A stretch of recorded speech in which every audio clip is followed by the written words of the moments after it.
अडचणींमध्ये तोही बोलतो. अगदी कडा कवितेतलं कुसुमगर्जनचं काय म्हणतो की ओळखलं कसं. आज मी दिनेश कोयंडे नाहीये, मी तुम्हाला पहिल्या भेटीत म्हटलं मी तुमचा विद्यार्थी. तुम्ही मागच्या 30-35 वर्षात जे काही शिक्षण दिलं त्या विद्यार्थ्यांपैकी मी एक आहे. आणि मी म्हणतोय की ओळखलात का सर मला. पावसात आला कोणी कपडे होते करदून गेले केसावरती पाणी. क्षणभर बसला नंतर हसला बोललावरती पाहून गंगाबाई पाहुणी आली गेली गट्ट्यात राहून.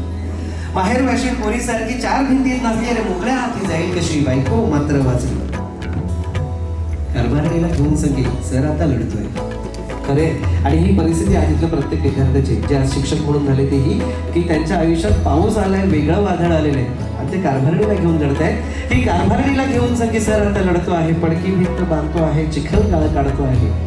खिशाकडे हात जातो कसं पैसे नको सर खरंच सांगतो मला पैसे नको सर जरा एकटेपणा वाटला. ओढून पडलाय संसार तरी मोडला नाही कळा. आणि तुमच्यासारख्या गुरुजनांच्या पाठीवरती हात जर असेल तर फक्त आणि फक्त आम्हाला आशीर्वाद म्हणून लढ करा.